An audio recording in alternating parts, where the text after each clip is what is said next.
नमस्कार। यो अङ्कमा मैले एउटा धेरै छलफल र बहसमा नआएको तर चाहिँ सबैभन्दा गहिरोसँग बुझ्नुपर्ने एउटा विषयको उठान गर्न खोजिरहेको छु। पश्चिमाहरूले हाम्रो दिमाग कसरी फुट्दै आए र कसरी फुट्छन् हैन। जस्तो धेरै मान्छेलाई अब यो देशको दुर्दशा हेर्दा अथवा यहाँका मान्छेको हालत हेर्दा विभिन्न कोणबाट मान्छेले तर्क गरिरहेको हुन्छ। कसैले व्यक्तिलाई दोष दिइरहेको हुन्छ, कसैले दललाई दोष दिइरहेको हुन्छ, कसैले अर्कालाई दोष दिएर पुस्तालाई दोष दिइरहेको हुन्छ, कसैले केहीलाई दोष दिइरहेको हुन्छ। तर अब यो सबै समस्या जे होस्, दोष जसलाई सुकै हामी दिउँ जाउँ, तर अब त्यो दोषी जो हामी भनिरहेका छौँ नि, अब त्यो दोषी किन भयो, के कारणले भयो, यस्तो दोष किन देखा पर्यो, हामीले यो कुरालाई राम्रोसँग बुझ्न एकदमै जरुरी छ।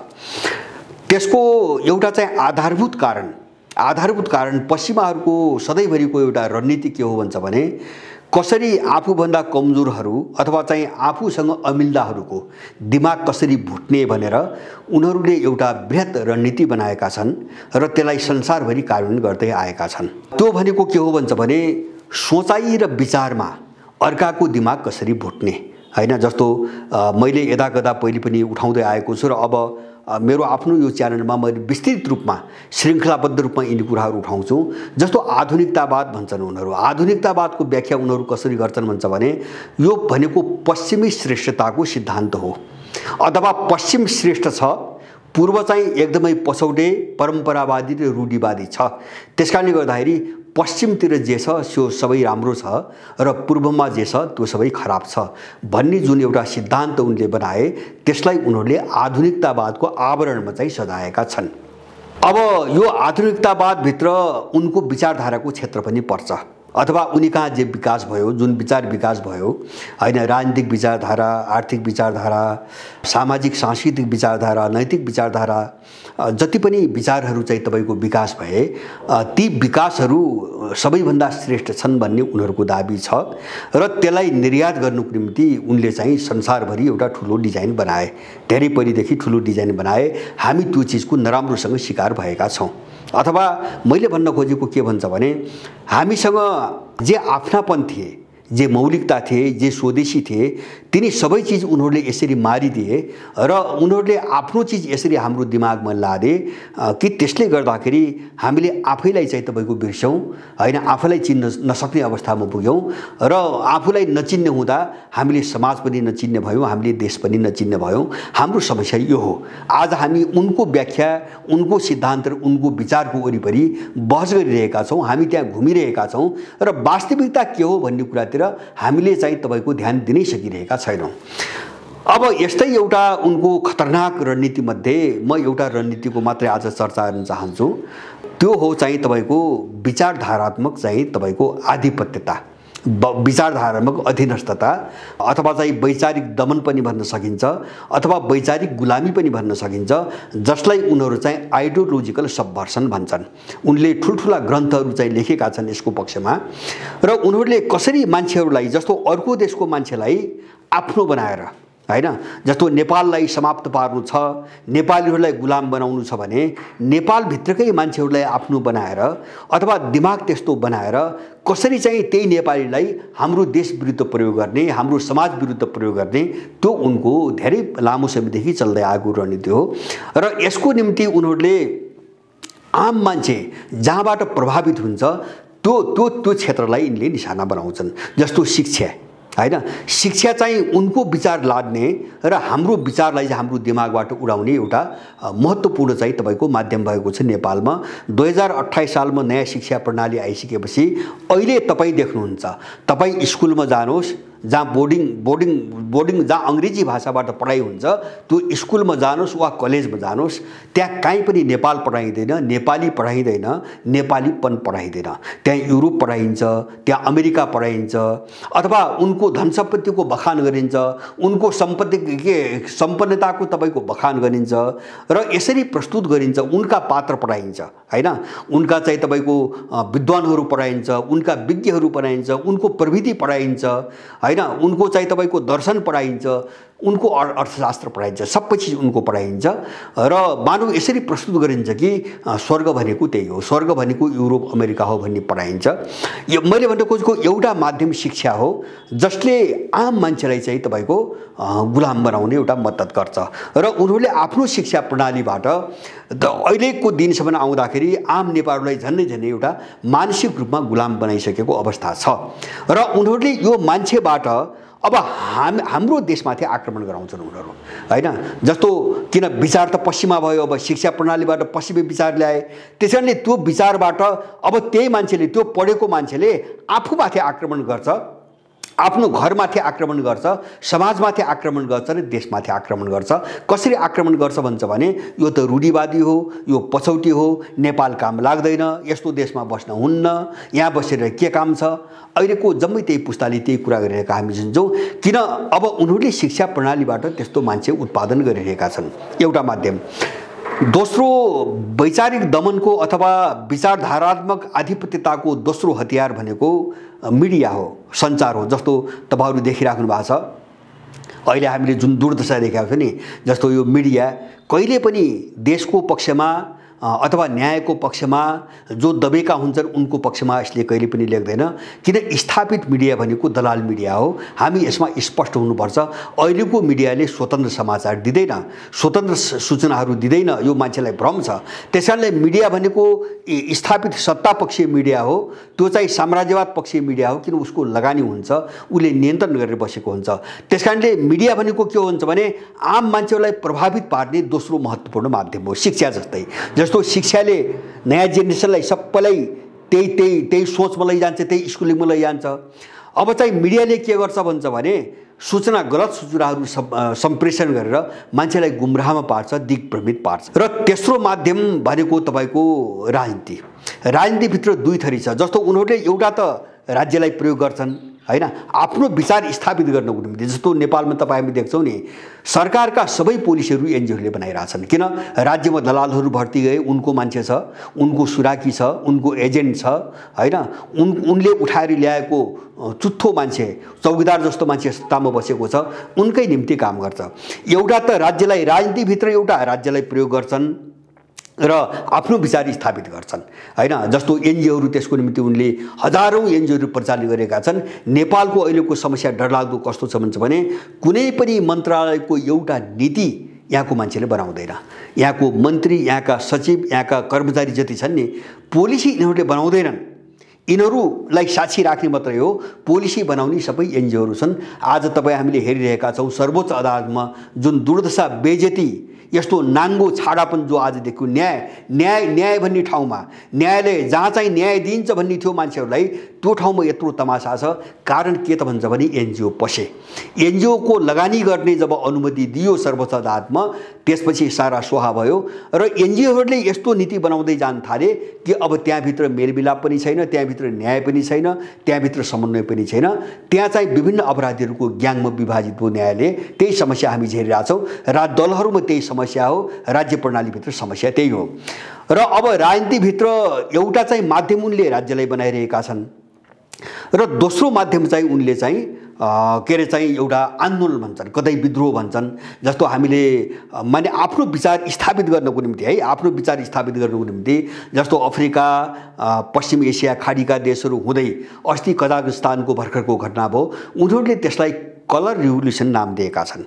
कलर रिभोल्युसनको नाममा सडकबाट एउटा चिज स्थापित गर्न खोज्ने, जबरजस्ती एउटा। किन? त्यो हलचलले, त्यो उथलपुथलले जब मास चाहिँ तपाईको सडकमा आउँछ, त्यसले त मनोवैज्ञानिक रूपमा त नआउने मान्छेलाई पनि असर त गर्छ। उनले सबैलाई एउटा मास भट्काएर आन्दोलनको रूपमा देखाएर सबै मान्छेलाई प्रभावित पार्ने र यो न्यायको निम्ति आवाज हो, यो चाहिँ वास्तविक हो भन्ने कुरा चाहिँ एउटा पार्ने र मासलाई चाहिँ आफ्नो पक्षमा पार्ने कोसिस गर्छन्। र तेस्रो चाहिँ उनले अब यो राजनीतिभित्र चाहिँ राज्य र तपाईको चाहिँ आन्दोलन अथवा विद्रोह भनौँ न, यो दुईटा बाटोलाई प्रयोग गरिरहेछन्। र तेस्रो उनले प्रयोग गरेको हतियार नागरिक समाज, विश्वभरि हो, यहाँ मात्रै हैन, नेपालमा नागरिक समाज। नागरिक समाज भनेको पश्चिमाहरूको उत्पत्ति हो, त्यो अवधारणा नै पश्चिमाहरूको उत्पत्ति हो। केही पढे लेखेका कुरा गर्न जानेका केही बदमाशहरू फटाहरू जो उनको सुराकीको एजेन्टको रूपमा काम गर्दै आएका हुन्छन् उनलाई नागरिकहरूको प्रतिनिधिको रूपमा सजाएर हैन उनीहरुबाट अपिल गर्न लगाउने। अब सामान्य मान्छेले के बुझ्दैन भन्छ भने त्यो मान्छे कुनै दलमा पनि छैन, त्यो सरकारमा पनि छैन, अथवा चाहिँ राज्यबाट कुनै सेवा सुविधा पनि लिएको छैन। त्यसकारणले पक्कै पनि त्यसले समाजको बोली बोलेको हुनुपर्छ, नागरिकको आवाज बोलेको हुनुपर्छ। मान्छेलाई त्यो भ्रम पर्छ, तर उनीहरू योजनाबद्ध रूपमा प्लान्टेड गरिएका मान्छेहरू हुन्छन्। त्यो केको निम्ति त भन्छ भने तपाईको त्यो चीज कुनै चीज स्थापित गर्नको निम्ति। जस्तो म तपाईहरुलाई एउटा उदाहरण दिउँ। 2061-62 सालमा नागरिक समाजको यहाँ बिगबिगी चल्यो, काठमाडौँ देशभरि चल्यो, बिगबिगी चल्यो। नागरिक समाज भन्ने बित्तिकै हजारौं मान्छेहरू एउटा अपिलमा, एउटा व्यक्तिको अपिलमा हजारौं मान्छेहरू सडकमा आएको पनि हामीले देख्यौं। त्यो एउटा नयाँ परिघटना थियो। मान्छेलाई के भ्रम, अब त्यहाँ नागरिक समाज भनेर के स्थापित गर्न खोजेका थिए? उनी त नागरिकका प्रतिनिधि, उनी समाजका प्रतिनिधि, त्यसरी मिडियाबाट त्यसरी प्रचार गराइएको थियो, मिडिया त्यसमा लागेको थियो। तर उनीहरूले के स्थापित गर्न खोजेका थिए भन्छ भने जो 63 पछि लागू गर्यो नि, संघीयता, अब के अरे लोकतन्त्र, धर्मनिरपेक्षता अथवा चाहिँ गणतन्त्र लगायतका जति पनि मुद्दाहरू थिए तिनी मुद्दाहरू नै वास्तविक हुन्, न्यायपूर्ण हुन्, न्यायोचित हुन् र अब तिनको आवश्यकता छ, त्यसको अब विकल्प छैन भन्ने कुरा आम मान्छेको दिमागमा भर्नको निम्ति, अथवा छोटकरीमा भन्नु भने उनको विचार, पश्चिमाहरूको जो एउटा रणनीतिक रूपमा एउटा विचार नेपालमा इम्पोज गर्न खोजेका थिए, नेपालमा लाद्न खोजेका थिए, त्यसलाई स्थापित गर्नको निम्ति उनले चाहिँ नागरिक समाजको नाममा एउटा दलालहरूको झुन्ड प्रयोग गरे हैन। अब एउटा नागरिक समाज प्रयोग हुन्छ, त्यसपछि अर्को कलाकारिता, कला जस्तो संगीत र कला यो क्षेत्रभित्र पर्छ। यो कस्तो हो भन्छ भने आम मान्छेले हेर्ने कुरा हो। संगीत सबैलाई मन पर्छ, किन कुनै एउटा तबकाको मात्रै हुँदैन संगीत, कला भनेको कुनै एउटा तबकाको मात्रै हुँदैन, यो सबैको निम्ति हुन्छ। त्यसकारणले गर्दाखेरि आम मान्छेलाई प्रभाव पार्ने चीज कला हो। त्यही भएर अलिकति जो सेलिब्रिटी भनिएका, कथित सेलिब्रिटी भनिएका, अलिकति चाहिँ चर्चामा आएका, अलिकति नाम कमाएका जति कलाकारहरू तपाईँ देख्नुहुन्छ अहिले नेपालमा, लगभग सबै एउटा साम्प्रदायिकता भट्काउने तपाईको खेलमा प्रयोग भएका छन् हैन। कोही कहाँ प्रयोग भएको छ, जस्तो यिनैबाट बोल्न लगाउँछन्, अब यिनैबाट कुनै घोषणा गरेर लगाउँछन्। अब त्यसले गर्दैपछि त्यसले एउटा मासमा प्रभाव पार्छ। जस्तो कुनै एउटा कलाकार अथवा संगीतकार अथवा राम्रो गायक भन्नुस् न, अब उसप्रति महानजीको सहानुभूति हुन्छ हैन, यो राम्रो कलाकार हो अथवा चाहिँ तपाईको संगीतकार हो, गायक हो भन्ने मान्छेलाई परेको हुन्छ। त्यसैले उनीबाट एउटा चीज बोल्न लगाइदिएपछि पहिले उनको चाहिँ क्यारियरबाट चाहिँ एउटा उनको वरिपरि एउटा मास जम्मा भइसकेको हुन्छ र त्यसलाई दुरुपयोग गर्नको निम्ति उनीहरूले तिनलाई किनेर चाहिँ तपाईको आफ्नो पक्षमा काम गराउँछन्। त्यसले मान्छेको ठूलो समूहलाई एउटा अन्योलमा लैजान्छ, मान्छेलाई दिग्भ्रमित पार्छ र कस्तो मनोविज्ञान बन्छ भने यति ठूलो मान्छे, यस्तो लोकप्रिय मान्छेले भनेको कुरा पक्कै पनि ठीक हुनुपर्छ भन्ने सोचमा मान्छे पुग्छ र मान्छेलाई प्रयोग गर्न सजिलो हुन्छ। र यसैगरी अर्को चाहिँ वैचारिक रूपमा चाहिँ तपाईको उनीहरू अगाडि बढ्ने अर्को माध्यम भनेको तपाईको धर्मको माध्यम हो। धर्मबाट चाहिँ, किन धर्म भनेको एउटा अन्धता पनि हो, एउटा कोणबाट एउटा धर्म भने धार्मिक मान्यता भनेको एउटा धर्म होइन, धार्मिक मान्यता भनेको एउटा कोणबाट अन्धता पनि हो। किन हुन्छ भने यो आस्था र विश्वासको कुरा हो हैन। अब कुनै पनि धार्मिक चाहिँ मान्यतामा हिँडेको मान्छेलाई कारणले प्रभावित गर्दैन, कुनै तथ्यले प्रमाणित गर्दैन अथवा कुनै प्रमाण सबुतले चाहिँ तपाईको काम गर्दैन। किन त्यो आस्था र विश्वास हो, त्यो मानेपछि त्यो मान्छेले मान्छ, कुनै पनि कुरो देखाएर आफ्नो चाहिँ तपाईको आस्था र विश्वास बदल्दैन। त्यसकारणले मान्छेलाई एकोरो ढंगले अगाडि बढाउन र एकोरो ढंगले प्रयोग गर्नको निम्ति धर्मको खतरनाक ढंगले चाहिँ तपाईको प्रयोग गरिएको हुन्छ, एकदमै खतरनाक ढंगले प्रयोग गरिएको हुन्छ। अब यसको साथसाथै अब उनीहरूले के गर्छन् त भन्छ भने जस्तो आफ्नो रणनीति बनाए हैन, रणनीति बनाए। अब रणनीति बनाउँदाखेरि पनि उनले एउटा ढाँचा तयार पार्छन्। जस्तो यो योजनामा यसरी कुरो अगाडि बढाउँदा हैन तपाईको यो परिणाम निस्के, एउटा ढाँचा तयार पारे अथवा एउटा प्याटर्न खडा गरे हैन। अनि त्यसपछि उनले के गर्छन् भन्छ भने एउटा कृत्रिम आवश्यकता खडा गर्छन्। जस्तो विज्ञापन गरेर, प्रोपोगन्डा गरेर, सञ्चार माध्यम प्रयोग गरेर पहिले एउटा ढाँचा तयार पारे हैन, त्यसपछि प्रोपोगन्डा गरे, त्यसको आवश्यकता दर्शाउनको निम्ति प्रोपोगन्डा गरे हैन, विश्वव्यापी रूपमा हो हल्ला गरे। अनि चाहिँ त्यसले मासमा एउटा असर गर्यो भने के गरे भन्छ भने उनले चाहिँ तपाईको त्यो अनुसार सप्लाई गर्ने माल उत्पादन गर्छन्। जस्तो म तपाईहरुलाई एउटा उदाहरण दिउँ, कोरोना। अब कोरोना एउटा उदाहरण बुझ्नुको निम्ति, जस्तो कोरोनाको यो डिजाइन अहिले होइन, हामीले त धेरै बहस पनि गर्यौं, प्रमाण पनि राख्यौं हैन। जस्तो कोभिड-19 भनी नामाकरण नै 2017 मा भएको छ हैन। विश्व बैंकका सबै वेबसाइटहरुमा चाहिँ ती चीज हामीले हेर्यौं, पढ्यौं। अब कोरोना आउनुभन्दा अगाडि माफियाहरुका ठुलठुला बैठक भएका छन्। जस्तो इभेन्ट 201 भन्ने एउटा बैठक भएको छ, बिल गेट्स फाउन्डेसन, विश्व आर्थिक मञ्च के रे यो हपकिन्स युनिभर्सिटी, अमेरिकाको हपकिन्स युनिभर्सिटी लगायतका बैठक भएका छन्। उनले चाहिँ यति समयपछि अब यस्तो महामारी आउँछ अथवा उनले ल्याउने योजना बनाएका छन्। अब त्यसपछि के गर्ने, पीसीआरलाई अनिवार्य गर्ने, भ्याक्सिनेसनलाई अनिवार्य गर्ने, सारा निर्णय पहिले नै भएका छन्। भनेपछि पहिले कोरोनाको एउटा प्याटर्न बनाए, ढाँचा बनाए हैन। अनि त्यसपछि चाहिँ तपाईको होहल्ला गरिसकेपछि के गरे, एउटा कृत्रिम माग उनले खडा गर्छन्। जस्तो अहिलेको पुँजीवाद, अहिलेको यो माफिया पुँजीवादले के गर्छ भन्छ भने मान्छेको आवश्यकता अनुसार माल उत्पादन गर्दैन। पहिले उसको स्वार्थमा र उसको नाफामा आधारित उसले आवश्यकता सिर्जना गर्छ, कृत्रिम आवश्यकता सिर्जना गर्छ। अनि त्यो उसले बनाउ तयार पारेको आवश्यकता अनुसार उसले माल उत्पादन गर्छ, त्यसपछि मात्रै। त्यसैले बजारमा जति सामान तपाई हामी देख्छौं नि, यो सबै मानिसको निम्ति आवश्यक सामान छैनन्। कारण के त भन्दाखेरि उनको आवश्यकतामा निर्माण गरिएका मालहरू हुन्, किन उनले त्यो आवश्यकता कृत्रिम रूपले बनाउँछन् पहिले। जस्तो कोरोना भन्दै थिए मैले, कोरोनाको एउटा चाहिँ ढाँचा खडा गरे, त्यसपछि चाहिँ महामारीको ठूलो होहल्ला गरे।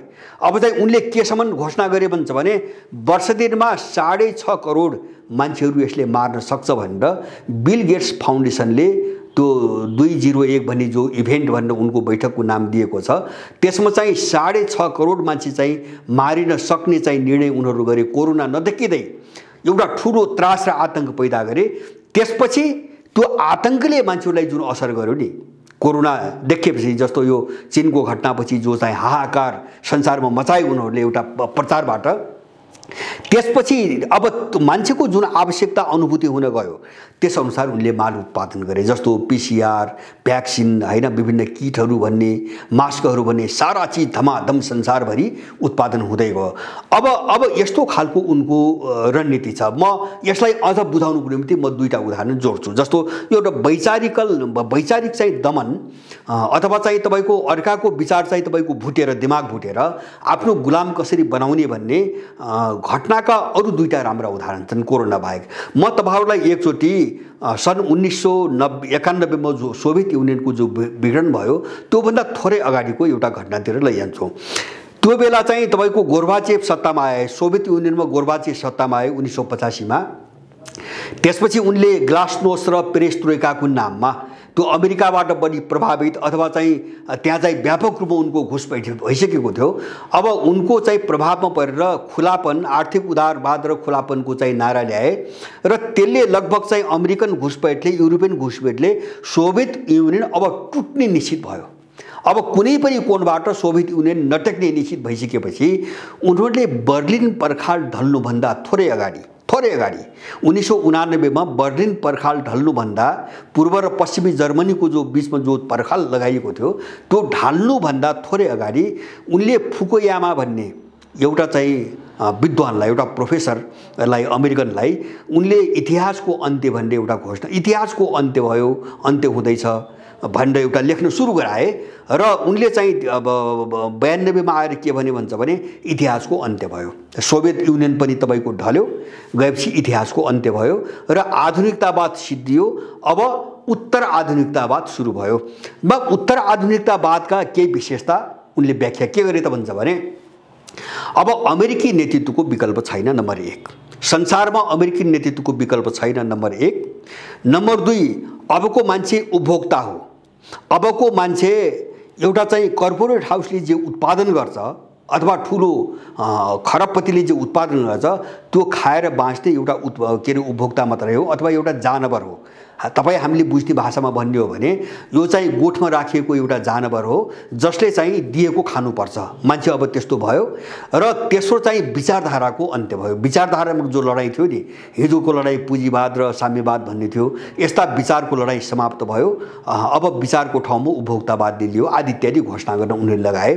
अब उनीहरूको त्यो फुकुयामालाई जो बोल्न लगाए नि, उनीहरूले सोभियत युनियनलाई विघटन गरेर अबको संसारलाई कसरी क्याप्चर गरेर कुन दिशातिर लैजाने त्यो डिजाइनमा बोल्न लगाएका थिए हैन। किन अमेरिकन एकल वर्चस्व संसारभरि स्थापित गर्नु पर्यो, अब अमेरिका बाहेक संसारमा केही छैन भन्ने स्थापित गर्नु पर्यो। त्यसको निम्ति डिजाइन बनाएर उनलाई बोल्न लगाए। किन त्यो विद्वानले विश्लेषण गरेको भनी बुझ्ने भयो बाहिर मान्छेले विद्वानले विश्लेषण गरेको भनी बुझ्ने भयो। तर त्यसका पछाडिको कारण के थियो भन्छ भने उनले सोभियत युनियनको विघटन गर्ने एउटा पूर्ण तयारी गरिसकेका थिए। सोभियत युनियन टेक्न सक्ने अवस्थामा थिएन।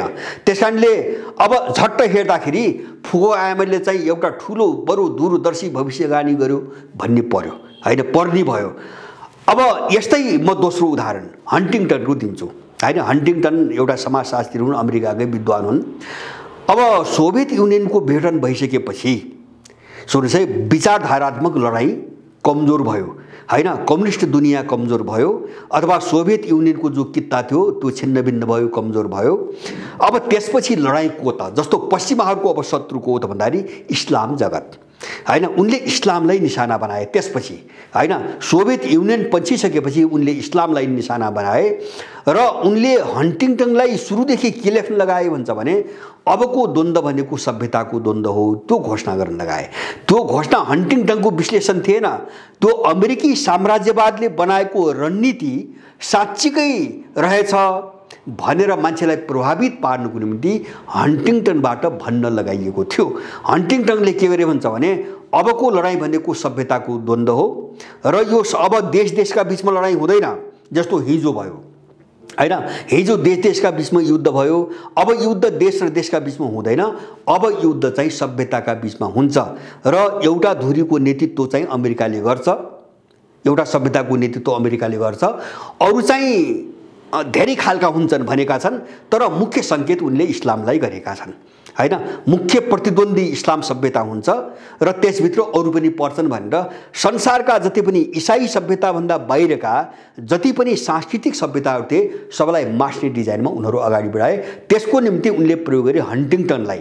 अनि त्यसपछि लगातार तपाईँ श्रृङ्खला हेर्नुहोस्, इराकमाथि आक्रमण, अनि त्यसपछि अफगानिस्तानमाथि आक्रमण, ट्विन टावर आफै ढाल्यो अमेरिकाले, अनि त्यसलाई बहाना बनाएर, त्यो त इस्लाम जगतमाथि आक्रमण गर्ने नै थियो, त्यसलाई बहाना बनाएर उसले अफगानिस्तानमाथि आक्रमण गर्यो, अनि 2003 मा इराकमाथि आक्रमण गर्यो, सद्दाम हुसेनलाई मार्यो, लिबियामाथि आक्रमण गरायो, कलर रिभोल्युसन भन्यो, कद्दाफीलाई मार्यो, सिरियामाथि आइएसआई लगायो र त्यो हुँदै हुँदै हुँदै तपाईको अहिले चाहिँ कजाकिस्तानसम्म चाहिँ उसको भूमिका त्यही देखिया छ। त उनीहरू मैले भन्न खोजेको कारण छ भने आफ्नो विचार अथवा आफ्नो सोच, आफ्नो वैचारिक रणनीतिलाई अब कसरी अगाडि कार्यान्वयन गर्ने र स्थापित गर्ने, मान्छेको दिमाग कसरी भुट्ने भन्ने योजनामा यिनले विभिन्न खालका हतियारहरू प्रयोग गर्छन्। जस्तो तपाईको मिडिया, नागरिक समाज अथवा कुनै एउटा चर्चित स्थापित तपाईको व्यक्तित्वहरू, जस्तो कला सङ्गीतको क्षेत्र भयो, मैले जति पनि भने नि यी चिजहरू तपाईको प्रयोग गर्छन्। यो एउटा उनको धेरै लामोदेखि समयदेखि चल्दै आएको सिलसिला हो, अहिलेको मात्र होइन। र यसलाई हामीले बुझ्ने एकदमै जरुरी छ र हामी प्रभावित कहाँ हुनु हुँदैन भन्छ भने उनले जे भन्छन् त्यो ठिक हो भन्ने पहिले यो दोषबाट हामी जोगिन सक्यौं, यतिबाट जोगिन सक्यौं भने पनि हामी धेरै कुरा बुझ्छौं। किन हामीले के बुझ्नु पर्यो भन्छ भने उनले जे भन्छन् त्यो उनको आवश्यकतामा भनिरहेका छन्, हामीले यति कुरा बुझ्नु जरुरी छ। उनले जे भन्छन् त्यो उनको आवश्यकतामा भनिरहेका छन्, हामीले हाम्रो कुरा हाम्रै आवश्यकतामा बुझौं हैन। जस्तो म तपाईलाई एउटा सानो उदाहरण दिन्छु। उनले बजार अर्थतन्त्र भने हैन, अमेरिकामा के रे चाहिँ फ्री मार्केट इकोनोमीको एउटा सिद्धान्त प्रतिपादन भयो, बजार अर्थतन्त्र भने। त्यो भनेको के भन्छ भने अब बजारको निम्ति, वस्तु बिक्रीको निम्ति कुनै पनि देशले आफ्नो ढोका बन्द गर्न पाइँदैन हैन, सबैको निम्ति ढोका खुला गर्नुपर्छ भने त्यो एउटा सिद्धान्त ल्याए। वाह गरे हैन, दिमाग भुटेका मान्छेहरूले वाह गरे। उनले दिमाग भुटिसकेका थिए हैन। अब पश्चिमा त्यो उनले कुतर्क के गरे भन्छ भने प्रतिस्पर्धाबाट मात्रै मान्छेको विकास हुन सक्छ। त्यसैले बजार खुला गरिदिनु हो भने प्रतिस्पर्धा राम्रोसँग हुन्छ अनि मात्रै चाहिँ सबै मान्छे चाहिँ अगाडि बढ्न सक्छन् भने कुरो त्यस्तो थिएन। त्यो अब नबुझ्नेले वाह वाह भन्यो, किन वैचारिक रूपमा त उसलाई गुलाम बनाइसकेका थिए, उसले वाह वाह भन्यो। अब त्यसको भित्री कारण के थियो भन्छ भने अब बजार खोल्ने भनेको के हो भन्छ भने तपाईँ हामीले आफ्नोलाई संरक्षण गर्न नपाउने भनेको हो। बजार खुला गर्ने भनेको तपाईँ हामीले आफ्नोलाई संरक्षण गर्न नपाउने अथवा आफ्नो देशभित्रको अर्थतन्त्रलाई जो राज्यले संरक्षण दिन्थ्यो त्यसलाई उनले चाहिँ तपाईँको हटाए, बजार खुला गरे। जस्तो नेपाल पनि त्यसमा सदस्य भयो, सामेल भयो, हामीले हेरिरहेका छौँ अहिले। त्यसको कारण के थियो भन्छ भने जस्तो पुँजी उनीहरूसँग थियो, हामीसँग पुँजी छैन, त्यसैले हामी ठुलो लगानी गर्न सक्दैनौँ, उनले ठुलो मात्रामा लगानी गर्न सक्छन्।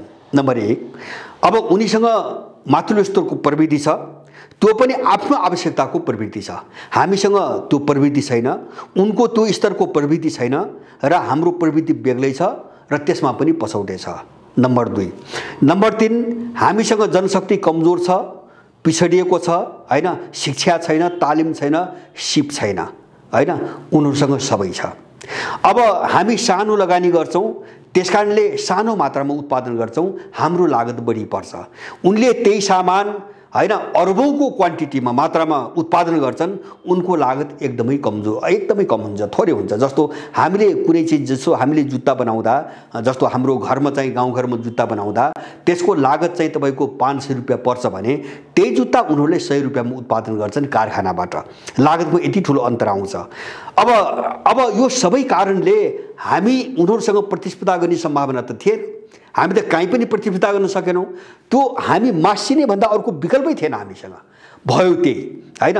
जब तपाईँ प्रतिस्पर्धा गर्न सक्नुहुन्न तपाईँ चाहिँ सिद्धिनुपर्छ। त्यसकारणले गर्दाखेरि संसारको सबै पुँजी मुठ्ठीभर कर्पोरेट हाउसहरू माफियाहरूको हातमा लैजाने र अब मध्यम खालको पुँजी वा जो कमजोर पुँजी छ नि यसलाई समाप्तै पार्ने डिजाइनमा चाहिँ खुला बजार अर्थतन्त्र भनेर आयो। अब त्यसैको आडमा कांग्रेसको अपराधी जत्थाले नेपालका सबै उद्योगधन्दा बेची खायो। पछि एमाले पनि त्यसमा सामेल भयो।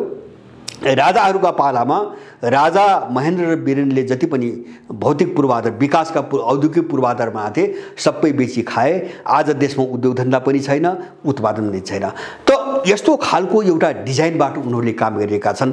त्यसकारणले गर्दाखेरि हामी कहाँ जाउँ त भन्छ भने कुनै पनि चिजको अर्थ, पहिलो कुरो त हामीले आफूलाई, जस्तो एउटा आइडियोलोजिकल सबभर्सन उनीहरूले भने हैन, वैचारिक अधीनस्थता अथवा वैचारिक रूपमा गुलाम बनाउने जुनका चाहिँ एउटा रणनीति हो नि, त्यसबाट उम्किने निम्ति 2-4 चीज हामीले एकदमै गहिरोसँग ध्यान दिन जरुरी छ। पहिलो कुरा, हामी कस्तो सभ्यताबाट आएका छौं, हामीले त्यो हेर्नु पर्यो। उनको चीज हामीलाई काम लाग्दैन। हाम्रा संस्कृतिहरू के हुन्, तपाईँ हामी बीचको सामाजिक सम्बन्ध कस्तो छ, हैन, हामीसँग एउटै गाउँघरमा बसेका छौं, हैन। अब हामी बीचको एक प्रकारको सम्बन्ध छ। हाम्रा आफ्नै खालका मूल्यहरू छन्, हैन, हाम्रा आफ्नै खालका अवधारणाहरू छन् र हाम्रा आफ्नै खालका आवश्यकताहरू छन्।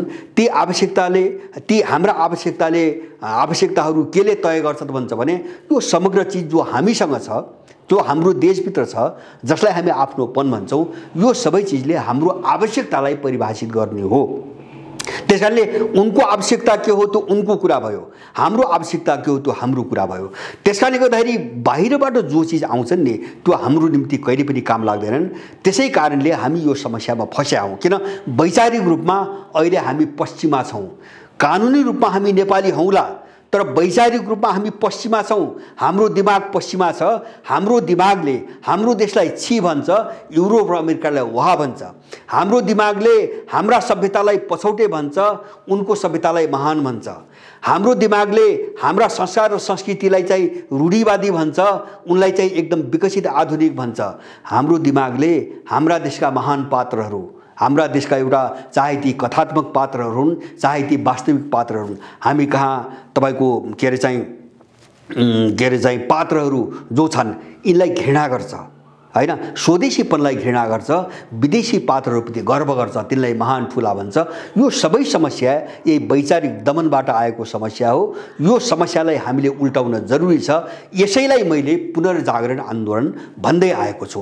हामी पुनर्जागृत नभइकन हामीसँग जे थिए र हामी जे गुमायौं त्यो कसरी फर्काउने एउटा पाटो। दोस्रो, हामीले गर्नुपर्ने नयाँ विकास के छ, हाम्रो सन्दर्भमा, हाम्रो आवश्यकतामा यसलाई कसरी विकास गर्ने, यो दुईटा चिजमाथि हामीले ध्यान दिन सकेनौँ भने हाम्रो यो दरिद्रता, हाम्रो यो गुलामी हैन, हाम्रो यो अधीनस्थता अथवा चाहिँ सबै उनलाई मालिक मानेर जानुपर्ने, सबै उनमाथि विश्वास गर्नुपर्ने र म त केही पनि गर्न सक्दैन भन्ने एउटा हिन्ताबोध र कुण्ठा पालेर बस्नुपर्ने हाम्रो जुन नियति छ नि, यसबाट हामी मुक्त हुन सक्दैनौँ। यसपट्टि सबैको ध्यान जान एकदमै जरुरी छ, एकदमै जरुरी छ। यो हाम्रो तपाईँ हामी बिचमा रहेको सबभन्दा डरलाग्दो समस्या हो भन्ने मलाई लाग्छ। यसमा सबै मान्छेहरू हामी संयुक्त साझा रूपमा जाउँ र हामी को हौँ र हाम्रोपन के हो, हामी यतिमा लडौँ, यति भए हामी अगाडि बढ्ने बाटो चाहिँ खुल्छ भन्ने चाहिँ कुरामा म पुरै विश्वस्त छु। हस्त, जय जननी।